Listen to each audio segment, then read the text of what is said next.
জামাইকে ফোঁটা দেওয়ার জন্য চন্দন বাটা, ধুর্ব ঘাস সেগুলো রেডি করা হচ্ছিল। দেন মা লুচি করছিল। আর নিশুও দেখো সবে ঘুম থেকে উঠেছে, ওর মুখ দেখলে বুঝতে পারবে ও নতুন জামাইয়ের জন্য লুচি বেলছে। চলে এসেছি সকাল সকাল জামাই সৃষ্টি করতে। এই যে জামাই বাবা বসে আছে। আর এদিকে দীর্ঘ অপেক্ষার অবসান, ফোঁটার কাজ শুরু হয়ে গেছে। মা জামাইকে ফোঁটা দিচ্ছে। ফটো তো তুলবেই না, খুবই বিরক্ত হচ্ছে, মুখ দেখলে বুঝতেই পারবে।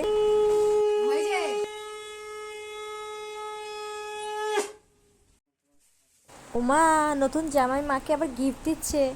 আর একটা জিনিস দেখানো হয়নি, জামাই যেটা পরে আছে সেটা কিন্তু মা গিফট করেছে, ওটা দেখানো হয়নি। এই দেখো মা গিফট পেয়ে গেছে, কি খুশি।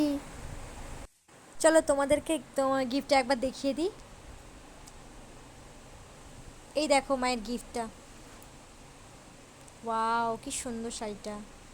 তারপর চলে গেলাম মৌয়ের ছেলেকে কোলে নিতে। ওকে কোলে নিয়েছি, দেখো কি বড় হয়ে গেল দেখতে দেখতে। মনে চিনতে পারছে না আমাকে, ওই জন্য ওভাবে দেখছে। কি শান্ত, কিন্তু মাঝে মাঝে বায়না করে খুব। ও মা কি সুন্দর। দেখো তোমরাও বলো যে ওকে কেমন লাগছে। দেখো বাবু কেমন করে দেখছে। এবার বাবুকে নিতে হবে, আমি অনেকক্ষণ দিয়ে নিয়ে আছি।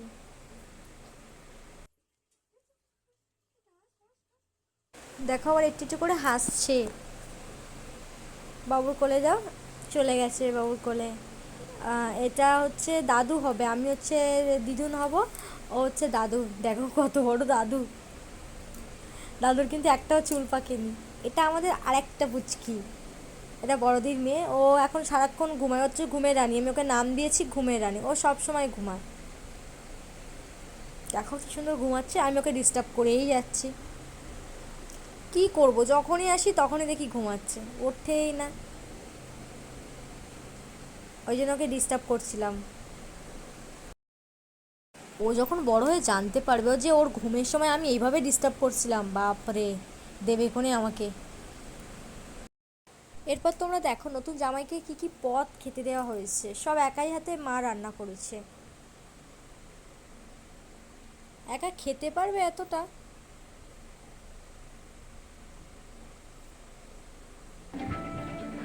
দেখো খেতে শুরু করে দিয়েছে। না না খাক, খাওয়ার সময় কিছু বলতে নেই, বললে আবার রেগে যাবে। তারপর অবশেষে আমরা ঘুঘুর বনি মানে সরবেরিয়ার যে কালী মন্দির আছে ওখানে চলে গেছিলাম একটু ঘুরু করতে। দিদি ছোট বাচ্চা, তাই দিদি আসতে পারেনি। আমি নিশা, দুটো জামাই আর আমাদের পুচকু বাবান শোনা গেছিলো। তো তোমাদেরকে এই মাকে আর দেরি না করে মাকে ঝটপট দেখিয়ে দিই। এই দেখো মা, জয় মা।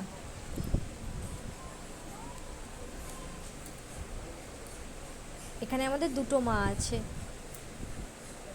জয় মা। এই মা কিন্তু খুবই ভালো, খুবই ভালো। তোমরা যা মন থেকে চাইবে মা তোমাদের মনের আশা পূরণ করে।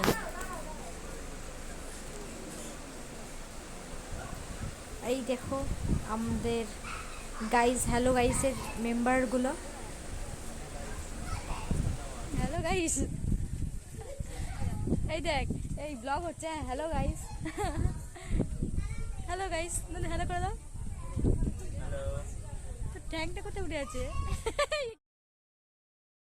দেখো আমাদের বাবান শোনা এমনি সময় কিন্তু অনেক কথা বলে, কিন্তু যখন কিছু করি, কিছু ভিডিও করি, ওকে অ্যাক্টিভিটিস দেখাতে বলি, তখন ও যে কী অ্যাক্টিভিটিস দেখায় ভগবান জানে। আমাদের মহাপ্রভু কেমনভাবে বসে আছে, এটা একটা আর্ট। আর অবশেষে বাড়ি যাওয়ার সময়, আর ওদিকে বাবান সোনা মেসোমশাইয়ের গাড়িতে বসবে, তাই নিশা ওখানে বসেছে। আর আমি জাম্বুর সাথে বেরিয়ে গেলাম। টাটা।